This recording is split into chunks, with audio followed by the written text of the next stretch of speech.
Bonjour et bienvenue sur ma chaîne, je suis ravie de vous retrouver aujourd'hui pour la fameuse vidéo, enfin, question-réponse. Alors, j'ai pris du retard sur mes vidéos, vous le savez peut-être avec le post que j'ai fait sur YouTube. Mon fils a été malade, il est d'ailleurs toujours avec moi, donc si la vidéo coupe, c'est qu'il m'appelle, je suis désolée. Mais il a eu un épanchement pleural au niveau du poumon droit, donc ça n'a pas été très rigolo. Il a fait 12 jours de fièvre très très forte. Ça va mieux, vous inquiétez pas, il est sur la bonne voie. Mais voilà, je le garde. De toute façon, aujourd'hui c'est le dernier jour d'école, après c'est les vacances déjà. Donc je le garde avec moi et voilà, il se rétablit très bien. Donc ça c'était la petite parenthèse. Pour poursuivre avec ces questions-réponses, on va rentrer tout de suite dans le vif du sujet. Alors, j'ai Patricia qui m'a posé la première question, qui m'a dit comment crées-tu tes albums? Est-ce que ça vient d'autres youtubeuses ou est-ce que je crée mes propres réalisations? Alors Patricia, j'ai envie de te dire, c'est un peu des deux. Bien sûr que... ça tousse. Continue. Désolée. Donc j'ai envie de te dire que c'est un petit peu des deux. Bien sûr, je m'inspire d'autres youtubeuses comme beaucoup, parce que moi je pars du principe que quand on fait un partage de vidéos, ça porte bien son nom, c'est pour le partage. Si on n'a pas envie que d'autres s'inspirent de nos réalisations, on n'en fait pas. Tout simplement. Donc moi, ça me dérange pas qu'on prenne tous mes tutos et qu'on les modifie et qu'on fasse à sa sauce et que je m'en fiche. Faites vraiment, parce que moi le scrap c'est ma passion et je le fais pour partager avec vous. Donc oui, je m'inspire d'autres youtubeuses, mais je crée aussi mes propres réalisations. J'y apporte toujours ma petite touche personnelle à moi. Souvent vous avez pu le remarquer, mes albums sont quasiment entièrement en tissu et il y a des scrapeuses qui le font, hein. Je dis pas qu'il n'y en a pas, attention, mais il n'y en a pas énormément. Le papier reste quand même la principale structure, on va dire. Mais donc voilà, pour répondre à ta question, je fais un peu les deux. Alors ensuite, j'ai Angélique qui m'avait aussi mis un mot sur Facebook et du coup j'en profite ici aussi pour y répondre, qui me demande quel est l'outil que j'utilise pour faire mes plis. Alors, je l'attrape. C'est ceci, alors moi j'appelle ça un stylet. Voilà. Et très sincèrement, c'est un outil pour la décoration d'ongles. Oui, il faut savoir détourner les produits. Donc, je vous mettrai le lien si vous voulez en acheter. C'est souvent par lot et moi, les lots, ça me va bien parce qu'avec les enfants, alors ça, vous voyez, ça c'est le truc que je retrouve après dans ma cuisine, dans le jardin. Voilà, ils passent par là sur mon bureau, hop, ils prennent, ils s'en vont et ils me le posent je sais pas où.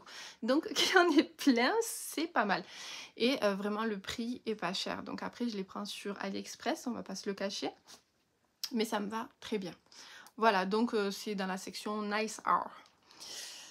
Donc voilà, et c'est vrai que moi pour ça c'est très précis et j'aime bien parce que des fois j'ai des mesures à 2,2 et sur un massicot c'est souvent assez compliqué d'avoir des mesures aussi précises. Ensuite, j'ai Sabrina qui me dit « Bonjour, que faites-vous de tous vos albums ?» Alors, aux grandes dames de mon mari, il y en a beaucoup qui sont stockés dans nos placards à l'étage. Alors, la grande majorité. Il y en a d'autres, c'est des cadeaux que je fais à mes proches pour toutes sortes d'occasions. Mariage, naissance, anniversaire, Noël, bref, je m'épanouis. Et il y en a d'autres que je vends aussi sur Etsy. Alors jusqu'à présent c'était sur Etsy, mais si vous faites un tour dans ma boutique en ce moment, vous allez voir qu'elle est un peu tarée. Tout simplement parce que je suis en train de... J'ai un cheveu qui se balade. Vous le voyez vous aussi? Non mais c'est n'importe quoi. Hein. Non mais je vous jure. Bref, c'est l'automne, ça tombe comme les feuilles. Et du coup, je suis en train de créer ma propre boutique en ligne pour la vente de mes créations.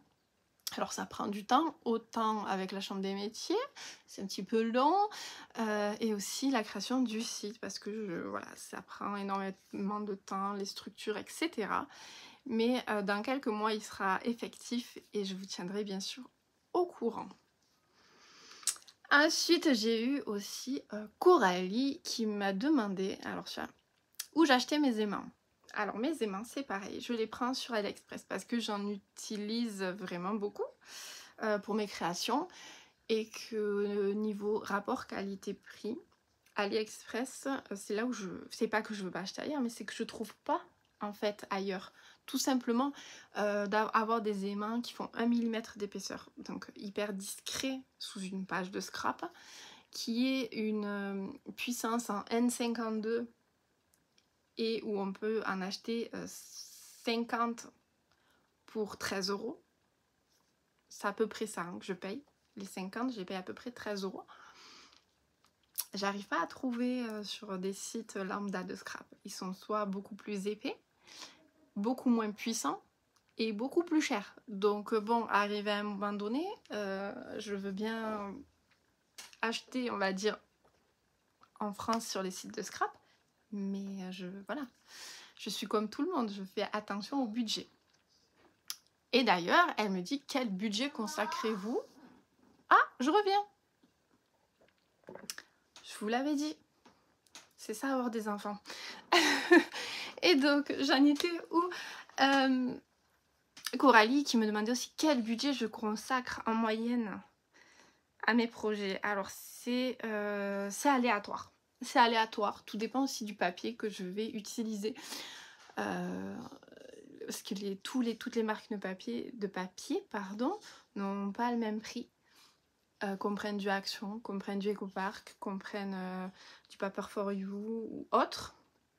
Voilà, c'est ce qui va coûter le plus cher au final dans la création. Après, tout dépend aussi de l'album, si on le fait entièrement avec du tissu ou qu'on le fasse entièrement en papier. En fait, c'est une accumulation de choses qui va faire que le budget peut très vite exploser sur un album. Après, quand je commande, j'essaye de grouper au maximum mes commandes aussi. Alors sur le coup, ça fait un billet, on va pas se mentir. Mais ça me permet aussi de ne pas faire des commandes tous les 4 matins.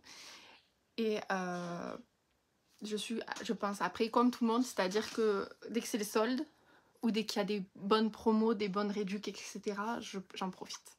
Voilà, donc après c'est très difficile de budgéter parce que ça va être selon la réalisation de l'album, la complexité, etc. Il va falloir plus ou moins de papier, la grosseur. Donc après j'essaye un maximum d'utiliser mes chutes, je garde aussi et d'en réutiliser dans d'autres projets, de les recycler entre guillemets. Voilà. Donc c'est un petit peu dur de budgéter un projet parce que quand je commande pas pour un seul album, je commande pour plusieurs vu que ça va devenir mon activité principale. Voilà. Ensuite, j'ai Snef du 52 qui m'a demandé combien de temps je mettais à créer un album entre la réflexion et la réalisation. Car elle me dit, pour sa part, c'est le temps de réflexion qui prend la majeure partie. Ben, pour moi aussi. C'est la réflexion qui prend, je pense, 80% de l'album. Comment je vais intégrer mes pages, quel pop-up je vais intégrer à mes pages, la construction générale de l'album, et en gros le devant de couverture. Même si le devant de couverture, en général, c'est ce qui va me pousser à faire mon album. C'est-à-dire que c'est le flash, le papier. J'imagine dans ma tête, j'ai de suite mon, comment dire, le visuel sur la couverture que je veux lui donner et là je me lance. Alors oui, c'est ce qui est là, parce qu'une fois qu'on sait où on veut aller, les découpes de papier en soi, c'est pas ce qui prend le plus longtemps. Donc voilà, ouais, 80% du temps, c'est la réflexion de ce qu'on veut faire et où on veut emmener notre album. Et la deuxième chose, la plus longue, c'est à quel papier à quel endroit. Oui, après oui, exactement, marier les papiers. Alors moi j'ai la technique de dire, là c'est très chargé, ce papier est très chargé avec des petits motifs, donc je vais combiner un papier qui est plus léger ou un papier uni pour éviter qu'arrivé à un moment donné, ça pique les yeux, quoi, parce que trop chargé sur une page, c'est dur, quoi, ça, waouh. Donc après oui, c'est 80% de réflexion avant et de scrap après la découpe, c'est tout le reste. Ah ma chouchoute, chat scrap, Anso, qui me pose une question. Alors je me lance. Question basique. D'où te vient ta passion pour le scrap? Alors ma passion pour le scrap, je l'ai développée lorsque j'étais une barrique, enceinte de mon premier fils, forcée de rester à la maison. Eh ben comme tout le monde, hein, on va dire première semaine, on rattrape tout ce qu'on a en retard. Et après je me faisais chier. Voilà, donc je suis tombée sur YouTube, vraiment par hasard, vraiment tombée sur YouTube, sur des vidéos de scrap. Je fais, oh, ça a l'air cool. Je suis enceinte. Je ferai pas un album de naissance pour le petit bout qui va arriver. Bim, c'était fini, voilà. J'ai accroché et j'ai plus jamais décroché du scrap au point que ça en est devenu une passion presque dévorante. J'ai commencé dans mon salon et j'ai fini à gérer la salle de jeu des enfants. Mère indigne. Oups. Donc voilà, après, elle me dit, est-ce... Non, alors c'est un passe-temps comme un autre ou une passion? Alors c'est une passion qui, donc comme je l'ai dit précédemment, va devenir une activité principale. Comme ça me permet de combiner aussi mon temps pour les enfants, vu que papa n'est pas beaucoup à la maison. Ça permet de jongler entre les deux. Et quelle est ma relation avec le papier? Oh, j'adore le papier. Anso, j'adore le papier. J'adore le papier. J'adore. D'ailleurs, c'est mon banquier, enfin ma banquière, me déteste. Voilà, Alors pour continuer sur la question d'Anso, moi j'aime partir de rien en fait, du simple papier, que ce soit le papier de base ou le papier design, et d'en faire quelque chose d'abouti en fait, de sortir un album complètement construit. C'est vraiment... j'adore. En fait, quand j'arrive à l'aboutissement de ce que je voulais faire, j'adore. Parce que en fait là, vous voyez, j'ai le petit, il est avec moi, du coup il m'a rejoint. Et c'est Lego. Voilà, donc on a un invité sur cette vidéo. Ensuite, j'ai une question de Marielle, enfin non, plusieurs questions de Marielle, qui me demande, as-tu une pièce spéciale pour le scrap? Alors, oui, j'ai maintenant, ça fait un peu plus d'un an ou deux, je sais plus, que j'ai une pièce spéciale pour le scrap, parce que autant moi que mon mari, j'en avais marre de m'étaler dans mon salon, c'était plus possible, il y en avait partout. Et vu que ça prenait de plus en plus d'ampleur pour moi, le scrap, voilà, il n'y avait plus... voilà. Alors vous pouvez en voir un petit bout ici, vous voyez. J'ai un deuxième bureau... Alors attendez, vous allez bouger avec moi. J'ai un deuxième bureau là. Alors, je vous fais un petit tour rapide. Et donc là, j'ai mes 3/4 d'étagère. Le bureau principal, là où vous me voyez filmer mes tutos. Et je suis nulle avec ça. Et donc une autre partie ici. Alors comme vous pouvez le constater, j'ai pas mal de matos, beaucoup de papier, parce que voilà, c'est un investissement sur le long terme. Après, donc voilà, je vous ferai, si vous voulez... Exprime-toi. Okay. T'as trouvé des Lego? Oui, parce il écrit son prénom en Lego. Vas-y, exprime-toi, chérie. Et du coup... Regarde, maman. Je sais pas si on va y arriver au bout de cette vidéo.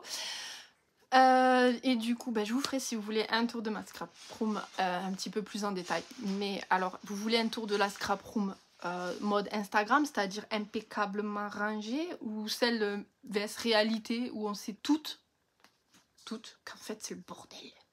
Non, parce que celle qui scrape là, où il y a des petits trucs, des machins, et il y a 3 bidules sur le bureau, j'y crois pas. J'y crois pas, c'est pas possible. Moi, quand je fais un album, il y en a partout. Il y en a partout. Il y a des trucs, je sais même pas où je les mets. Alors que je les avais il y a 2 minutes dans la main. Donc, voilà, je vous ferai la version réalité, si vous voulez. Ça va être fun, je vous le dis. « Alors après, elle me dit, comment tu t'organises pour faire tes albums? Alors, est-ce que j'ai une organisation spéciale ou pas? Je sais pas, là, j'ai 2 albums là actuellement en cours. plus le montage du tuto qui va arriver là. Est-ce que je suis organisée? Alors on va dire que le soir, quand il y a les enfants qui sont rentrés à la maison, j'en profite pour faire le montage des vidéos. Voilà. Et sinon la journée, je travaille mes albums. Alors j'en ai souvent 2, voire 3 en simultané. Parce qu'il y a des fois il y a des temps de séchage sur certains. Donc je me lance sur un autre. Mais c'est tout le temps quand même assez organisé. C'est-à-dire que là derrière moi, hop, je vais vous remonter un petit peu. Vous pouvez en voir un bout de un qui est en attente, entre guillemets, parce que j'ai pas pu beaucoup avancer cette semaine avec le petit à la maison. Et il y en a un autre ici. Donc, vous voyez, j'ai commencé. Celui-ci, j'ai fait toute la structure, comment dire, toute la couverture. Il y a eu un temps de séchage énorme. Du coup, ben, c'est en attente. Et celui-ci, je suis en train de faire les pages. Voilà. Donc je m'organise comme ça. J'ai mes petites étapes et quand il y en a un qui sèche, je continue sur un autre, etc. Mais pas plus de 3 parce qu'après c'est le gros bordel. Voilà. Et fais-tu des gabarits des pages? Alors oui, par exemple, alors je vous spoil ou pas? Parce qu'il devrait arriver dans les prochains jours parce que je vais le terminer assez rapidement ce week-end. Alors, par exemple, celui-ci, oui, j'ai fait des gabarits au préalable de mes pages pour que ce soit sûr que ça rentre dans des vu que mes pages de base c'est du A4, pour que ça rentre dans du A4, que le plus gros des formats rentre dans du A4 et que les dimensions, le maximum de la dimension sur une feuille 30-30 en papier design me permettent avec les chutes de pouvoir faire des cartes. Économie de papier. Donc tout ça, ça se réfléchit. Donc oui, je fais des gabarits. Pas tout le temps, pas sur des formes basiques d'albums. Mais je fais des gabarits. Et les pop-up que je commence, que je n'ai jamais testé. C'est compliqué hein, de faire des vidéos avec des enfants. Bon, le pauvre poulet, je vais pas... Il trouvait pas ses Lego. Donc ouais, je fais des gabarits pour tout ce qui est compliqué. Et pour les pop-up, quand je les teste, aussi. Je me lance pas non plus comme ça. Ouh, on va pas y arriver. Oui, oui. Très bien. Ben, il manque plus qu'à faire le O pour écrire TO. Non. Ben si. D'accord, je regarde. C'est pas comme ça. C'est pas comme ça. Ok, c'est pas comme ça. Pas rendu, hein. Ça va être long, les vacances, ça va être long. Bref, donc oui, je me lance pas toujours... Je teste. Et je conseille d'ailleurs, quand vous n'avez jamais fait un pop-up, testez-le avec du papier imprimante basique, quoi. Pour pas après dire « Ah, j'y arrive pas ». Moi, même encore aujourd'hui, je me plante, quoi. J'y arrive. D'ailleurs, dans le dernier tuto, je me suis chiée sur un pop-up. Eh ben, recommence ma cocotte. C'est comme ça, ça arrive. On n'est que des êtres humains. Ensuite, j'ai la bulle de Sand qui me dit « Bonjour, si ce n'est pas trop tard ». C'est jamais trop tard. J'ai une petite question. Quels sont tes indispensables pour le scrap? Alors, mes indispensables pour le scrap. Le cutter, la règle, le plioir. Et de la colle. Après. Comme ça. Donc oui, mes indispensables pour le scrap. Le stylet, la règle métallique, le cutter. Et la colle. Après...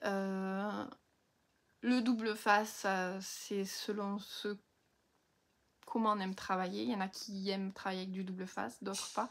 Après, moi, je trouve que le double face a un coût élevé à l'achat. Donc, oui, mais ponctuellement. Et ensuite, ben, c'est le papier design. Hein, c'est ce qui est qui a le coût le plus élevé dans le scrap, au final. C'est le papier design. Après voilà, on peut travailler très bien et faire des très beaux albums avec du papier d'action, j'en ai plein et j'en scrape, donc voilà. Et après voilà, c'est selon les goûts de chacun, mais les indispensables, oui, c'est ça. Après tout le reste, c'est de la déco, j'ai envie de dire. Est-ce qu'on est obligé de faire un album en tissu? Non. Est-ce qu'on est obligé de faire des angles ronds au départ quand on commence le scrap? Non. Après, on peut, au fur et à mesure du temps, s'équiper. Et de plus en plus s'équiper. Moi, j'ai commencé, j'avais pas tout ce que j'ai aujourd'hui. Après, maintenant, ça va faire 9 ans quasiment que je scrape et que j'ai jamais arrêté en 9 ans. J'ai pas fait de pause. Donc, je me suis petit à petit équipée, que ce soit en machine de découpe comme la Cricut ou etc. Avoir plein de perforatrices différentes, des œillets de toutes les couleurs, toutes les formes. Enfin bref, voilà. Des perles et surtout à évoluer dans le scrap. C'est-à-dire moi j'ai commencé le scrap, je faisais pas de pop-up. Pour moi, j'aurais jamais pensé réussir à en faire. Mais petit à petit, on a des acquis, on prend confiance aussi en soi et on arrive à obtenir un résultat qui nous plaît. Et de toute façon, quand on le fait, moi je le fais essentiellement pour moi parce que ça me plaît. Je scrape pas pour scraper un papier, je fais pas de la vidéo pour faire de la vidéo et dire j'ai fait une vidéo. Non, moi si j'ai envie de le filmer un album, je le filme. Si j'ai pas le temps de vous faire un tuto, je préfère pas vous faire de tuto que vous en faire un bâclé. Ça m'intéresse pas. Donc après on s'équipe au fur et à mesure du temps. Mais vraiment on peut commencer avec des trucs très très basiques. Donc voilà, et après mamie, quelle marque de papier préférée? C'est dur ça. C'est pas gentil comme question ça. Non, non, non, non, non, non, ça oblige à faire un choix. Non, non, non, non, non. Mais ah, quelle marque de papier? Je sais pas.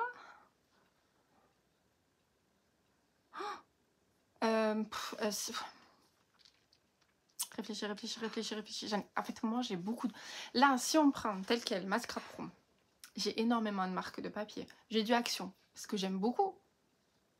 Rapport qualité-prix, on est bon. Mais ils n'ont pas tous les thèmes. Même si c'est en train de vraiment, ils sont en train de vraiment de faire de plus en plus de choses différentes. Ils n'ont pas tous les thèmes. Il y a 5-6 ans, ils faisaient beaucoup des trucs texture. Maintenant, ils font des trucs super sympas. J'ai par exemple, j'arrive. Hop. Je vous le montre l'un des derniers, celui-ci. Il y a quelques années, ils nous sortaient pas des trucs comme ça, quoi. Donc oui, ils sont en train d'évoluer, mais comme tous. Après, ma marque, si je devais choisir une marque, c'est dur. Allez, on va dire les deux préférées, parce que une c'est compliqué. Je choisirais pour rapport qualité-prix Paper for You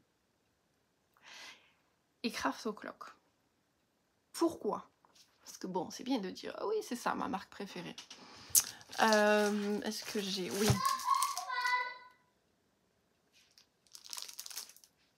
Oui. Je sais pas. Je crois écrit Pokémon, mais... Paper for You, par exemple. Alors, vous l'avez en l'envers, mais ils font tous les thèmes. Été, Halloween, Noël, naissance, enfant, bref, tout y passe. Ils font différents formats. 15-15, 20-20, 30-30. Et ils font aussi le format 15,5, 30, non, 15 par 30 et demi. Et moi j'adore. Donc voilà, par exemple là j'ai qui celui-ci, Once Upon a Time, je l'ai pas encore, j'adore, hein. J'ai me tarde de la scraper, d'ailleurs je cherche un truc exprès. Je suis en train de peaufiner la technique, vous voyez, donc oui ça se prépare, hein. C'est une très longue réflexion sur les albums pour celui-ci, mais donc ils font plein de formats que j'aime bien travailler, donc, et moi je trouve vachement sympa ce format-ci. Par exemple, EcoPark fait pas ça, ce format. Et ça, quand on veut faire des cartes, ça peut être hyper sympa parce que du coup, c'est moins cher qu'un bloc en 30-30 ou en 20-20. On a pas mal de papier et aussi, des fois, ils font des designs qu'on n'a pas dans les autres. Et le rapport qualité-prix est souvent sympa, quoi. J'ai pas non plus envie de dire de bêtises, mais les 24 papiers en 20-20, je crois qu'on les paye dans les 5 ou 6 euros. Voilà. Donc c'est quand même 24 papiers. 24 papiers, c'est quand même pas mal déjà pour faire un album. Ensuite, la deuxième marque, c'est Crafto Clock, parce que c'est pareil, ils font des super collections. Par exemple, j'ai celle-là, Forever Blue, il me tarde de la travailler. Et c'est pareil, le rapport qualité-prix, il est nickel. Et ils font, voilà, 20, 15-15, 20-20, 30-30, et le format en 15 par 30 et demi. Donc voilà, ce serait mes deux marques préférées. Après, voilà, bien sûr, j'adore les papiers d'action. Pour peu que j'ai un coup de cœur sur le papier, je le dis souvent et je vais me répéter, j'achète pas pour acheter. Le papier, j'achète parce que j'ai une idée derrière la tête. Du coup, il y a un wagon d'idées hein, derrière ma tête. Mais bref, passons ce détail. Ouais, j'achète pas à acheter. Je vais pas. Moi, je vois beaucoup de gens, ils achètent les papiers Action parce que c'est nouveau, c'est Action, c'est chouette. C'est pas cher. Ils les travaillent pas. Moi, j'en ai plein, mais vous inquiétez pas, ils vont être travaillés. Alors, il y en a, ils ont 4 ans, j'avoue. J'avoue, mais c'est parce que le temps passe vite et que mes enfants étaient petits, parce qu'il y a 4 ans, le dernier avait 1 an. Ça devient compliqué, là maintenant ils grandissent, donc j'ai de plus en plus de temps libre. Et du coup, j'aime acheter des papiers parce que j'aime les papiers, mais il faut que j'ai un coup de cœur pour le papier. Voilà, j'ai un coup de cœur, une idée, et là, ben, je vais acheter. Mais voilà, donc mes deux marques favorites, c'est Crafto Clock et Paper for You, parce qu'ils font vraiment de belles collections. Voilà, voilà. Et si je dis pas de bêtises, on arrive, je crois, au terme de cette vidéo questions-réponses. Donc j'espère que j'aurai pu répondre à toutes vos questions. Voilà, moi ça m'aura fait très plaisir de faire cette petite vidéo. Et bien sûr, je vous mettrai les liens pour les aimants, pour le stylet, si vous voulez, un peu plus bas en description. Et en tout cas, je vous dis à très vite. Restez bien sur la chaîne. Il va y avoir quelque chose de... Attendez, je vais regarder sur l'ordi. Oui, tuc. Où on en est, où on en est, où on en est. Hop, je retourne en arrière.